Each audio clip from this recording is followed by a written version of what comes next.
All right, guys. Well, thanks for coming to the CCP meeting for the 19 to 20 school year.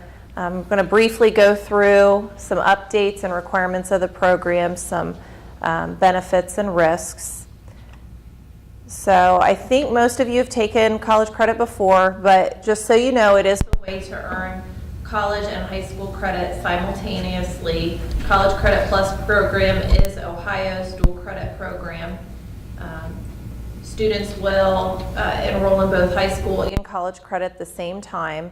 However, courses do adhere to the requirements of the college. So if a student is on a 504 plan or an IEP, all of those services and accommodations have to go through the college.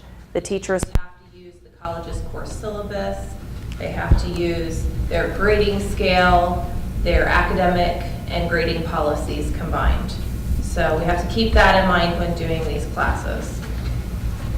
Students are eligible for College Credit Plus in grades 7 through 12. We want to caution middle school students about taking College Credit Plus. Want to make sure that students have that maturity level, ability to handle their education independently, that type of thing. There are state eligibility requirements that we're going to touch base on, as well as each college has their own admission requirements to participate in their College Credit Plus program as well. Several colleges additionally will have course placement requirements. So to get into a course, you have to show college readiness, and I'll hit on that in the presentation. And then new this year, actually it started the 18 to 19 school year, is there is now a requirement for students to hold a 2.0 GPA or higher in their College Credit Plus courses.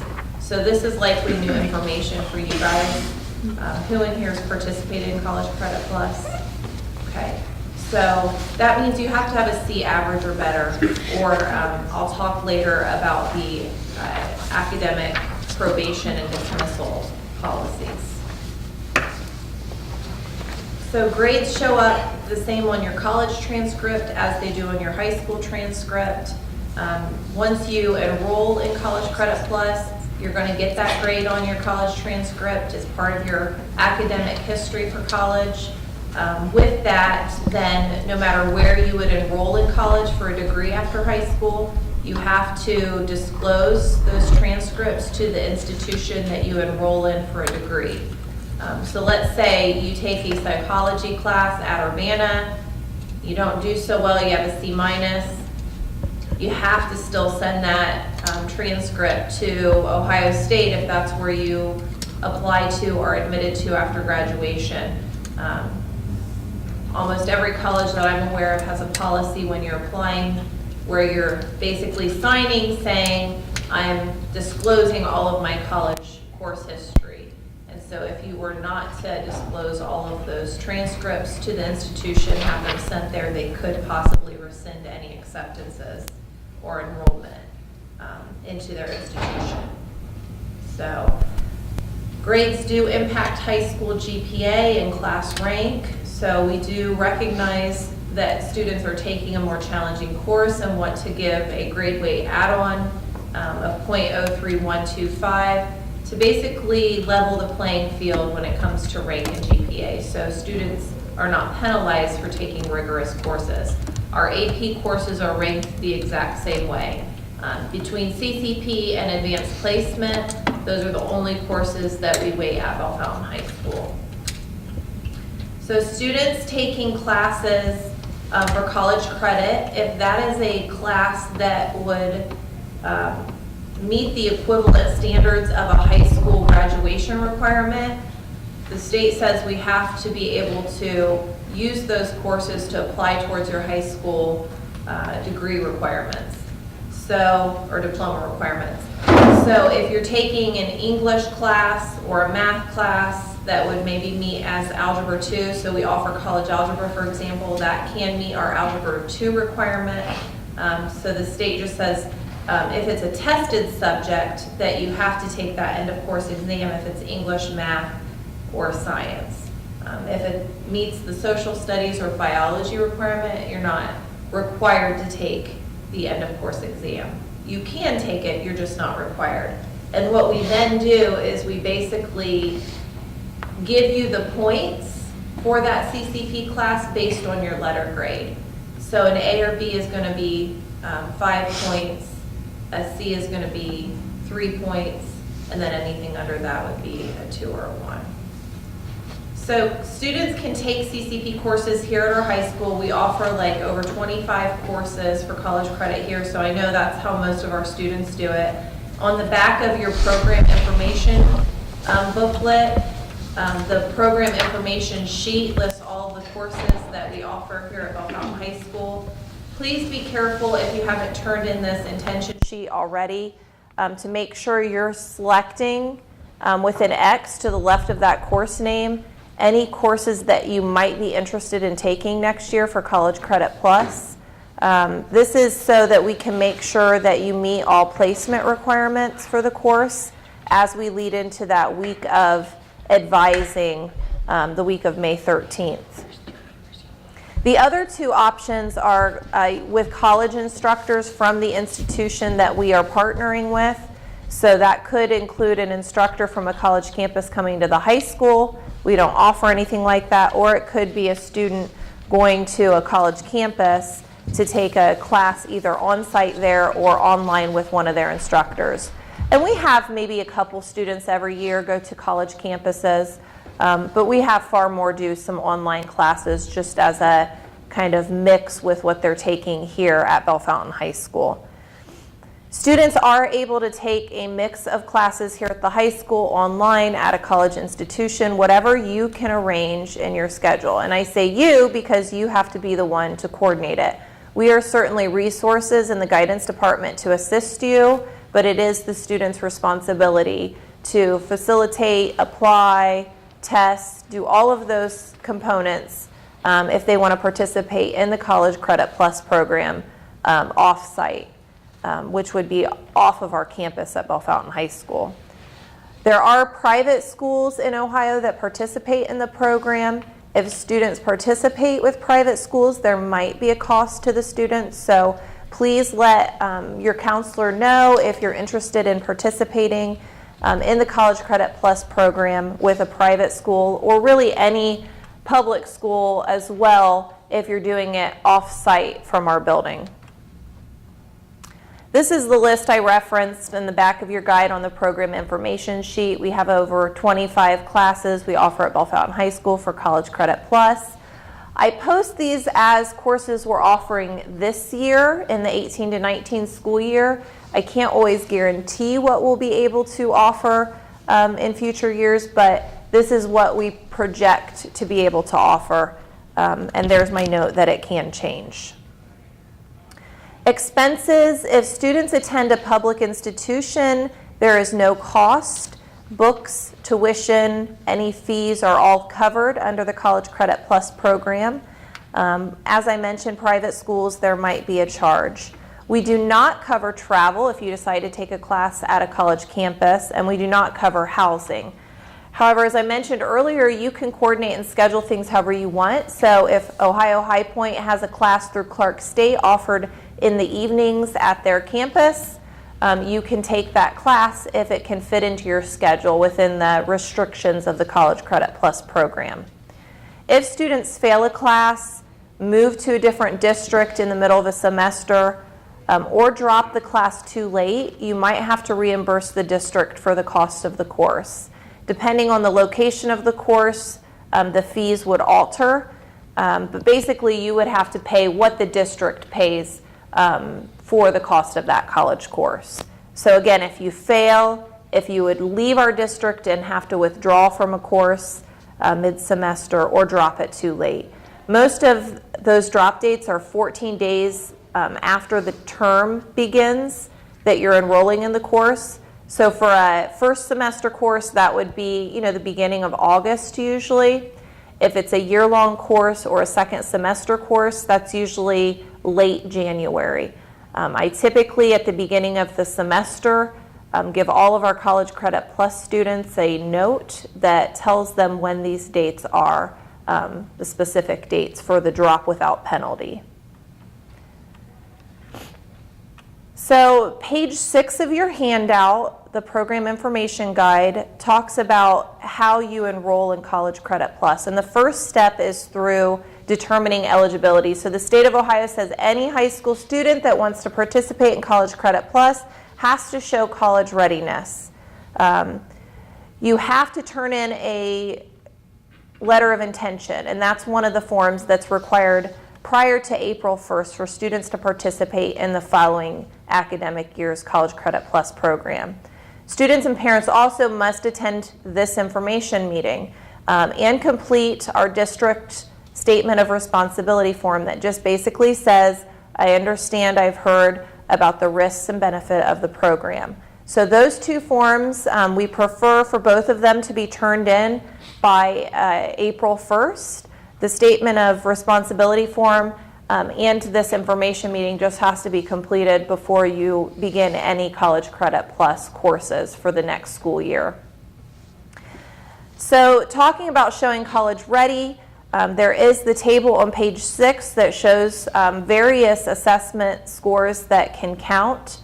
Students have to show college ready in one area. That might be English, writing, or math. That can include the ACT, the SAT, or the AccuPlacer test. Students can use any of those scores to show college readiness and just have to be ready in one area. There is a cusp range of scores that students can use to be considered conditionally eligible. If students' scores fall in that conditionally eligible area, then they also must have a 3.0 GPA or receive a letter from their guidance counselor recommending them to the College Credit Plus program. Step 2, is applying to the college. So students enrolling in courses with us, we will make sure this is taken care of the week of May 13th, but students who are considering doing online courses or off-site courses need to make sure this happens on their own and check out the college's website to find out when their deadlines are, especially for summer courses. That might be in April if students want to take a summer class. So everything has to be posted on the college's website. They have the final decision if you are to be accepted or not. And then the final step is just to make sure that you are eligible to take courses at the campus. So, for example, Clark State has required placement scores for certain courses that you want to take. So you have to test into the courses as well, using those same scores, assessment scores from the AccuPlacer, the SAT, or the ACT. So our course placement scores are on page 10 and 11 of your program information guide. That's the table we'll use when we placement test students the week of May 13th. So we will want to make sure that on your program information sheet you're signing up for one of those 4 options the week of May 13th so that we can connect with you, get your required advising in. Parents do not need to attend that. That's a student-only advising session. And we'll do any placement testing that you need to have there. We'll do college applications, and then we'll touch base on your course selection if any of that might need to be altered. So, college advisors are here to help.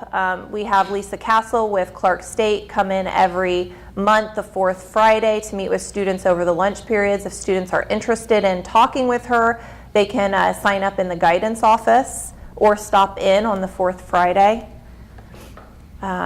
Students are limited to what types of courses they can take. They call them level 1 and level 2 courses. Every college has to post these courses on their website. All the courses we offer at Bellefontaine High School are level 1, so students can take these. Basically, they say students have to take 15 credits of level 1 courses before they can take anything else. So these are mostly like your core classes, your gen eds, your English, math, science classes. So if you have any questions about that, you can let myself know or Lisa. It's more of a specific case-by-case thing with this aspect that we help students with If there's a certain course you want to take, we can assist you to find out if it qualifies as a level 1 if you're under the 15 semester hours. We do, on page 5 of your handout, have some pathway options that students can look at. These are just ideas, they're not required. But if you want to see how you can get a half of college, a year of college, or an associate's degree while you're in high school, there are some options there to look at. Non-allowable courses, of course, private courses, anything with high fees like an aviation course. Of course, we won't pay for study abroad, PE courses. Anything that the college offers as pass-fail cannot be taken as part of CCP, and we do not offer any remedial courses or religious courses. There are limitations to the program, so within one academic year, which starts the summer term, fall term, and includes the spring term, 30 semester hours. So students have to factor in high school only courses into this mix. So every full credit high school only course would count as 3 college semester hours. So you would have to take the number of high school only credits, multiply that by 3. Whatever that total is, you'd subtract from 30, and that's how many semester hours you have to take college credit. So if you're not familiar with semester hours, that's just how colleges measure their student progress. So a typical college course is worth 3 semester hours, like a typical high school course is worth 1 credit hour, okay? So over the course of a student's participation in College Credit Plus, they cannot exceed 120 semester hours of college credit, which is like a 4-year degree. So we really don't have to worry about that. So if students are over the 30 hours, we are required to talk with you about your options. You can drop the course or decide to pay for the entire course, but you cannot pay for part of the course. So if you're at 28 semester hours, you want to take a 3 semester hour course, we can't pay for 2 of those and you pay for 1. You'd have to pay for the entire course at the college's standard rates, which differs from our rate. The difference between high school and college, the tests are going to be given more often in high school. College, you're going to have maybe a midterm and a final. Your grades, you're going to have more high school grades in a high school class and fewer college grades. Study time, high school, maybe a little less study time. College, you're going to have to study 2 to 3 hours, typically for every hour that you're in a class for college.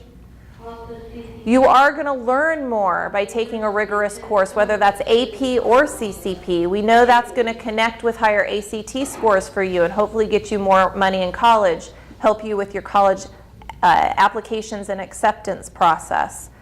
So we do encourage students to challenge themselves, but we want you to be cautious too and not overburden yourself. Parent role is very different. With a typical high school student, parents are very involved. College students, we want to see you be more independent, able to organize yourself, keep track of things. There is a privacy act called FERPA that our CCP students fall under, and that basically just says we have to be cautious with your educational records. You are considered an adult in the eyes of the CCP program. Benefits, you earn free college credits. Can't get better than that, right? You can get a head start on your college degree. We know that students who participate in one College Credit Plus program in high school are more likely to earn their degree after high school, be more successful with obtaining average or better grades in college. Gives you confidence to feel like you can do college. Huge saving on tuition and textbooks. Underperforming is a new aspect of this program, so I mentioned the 2.0 GPA. If students fail or withdraw too late, they can also have to, they might have to reimburse the district for the cost of that course. And students' grades are permanent. It's different than AP. Those grades are going to be on the college transcript no matter what your grade is. So financial aid could be impacted if students are exceeding maybe 60, 80 semester hours, but I really don't see that and have not had problems with students federal financial aid being impacted. If this should be a concern to students, please reach out and let me know down the road. I do want to highlight quickly underperforming students, if you could be patient with me.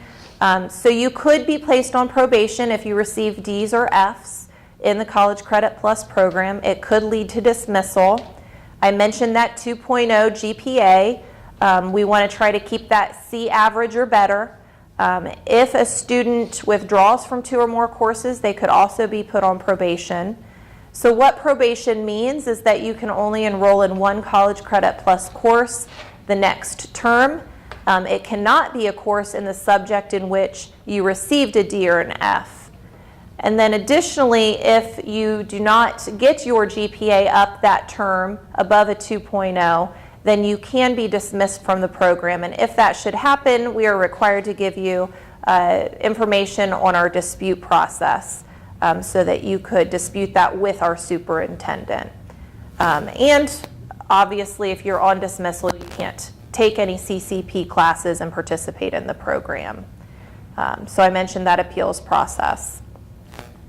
Lots of supports available. Keep communication lines open with us, your high school advisors. Every college has a CCP advisor who you should be able to talk to if you have questions about courses, how classes would transfer, that type of thing.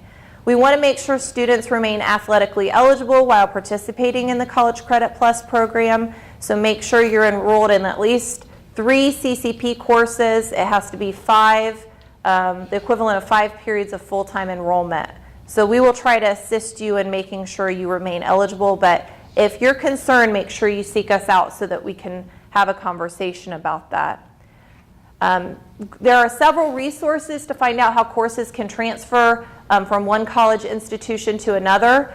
Transfercredit.ohio.gov, transferology.com are 2 resources. Public schools, anything we offer is guaranteed to transfer. Private schools and out-of-state schools, you are going to have to work with those institutions to find out how they would transfer, or use one of those websites I referenced. So we want to make sure you're college ready. We talked about that already. Time management, organization, make sure that socially you're ready, especially if you're traveling off campus. Make sure the grades earned in College Credit Plus in your high school and college credit will be calculated in your student GPA, so keep that in mind, as you're picking these courses. Again, a reminder, the Statement of Responsibility form, you should have one of those. Complete it and turn it in before you leave. Go ahead and put today's date in the top under the information meeting that you attended. The letter of intention is due by April 1st. That's the other sheet that has the program information sheet on the back where you can check the classes you want to take next year. Also, if you're interested in the ACT or SAT, we do encourage you to take those. It does help with the placement scores. Make sure you're checking those college and university deadlines, especially if you're interested in doing something online or off-site. And then I'll be around for questions. If you have any, let me know. And I will leave up this information about the College Credit Plus website and my contact information. So thank you guys, and if you need a pass, let me know. Otherwise, I think most of you should be able to make it. Don't forget to leave your responsibility forms.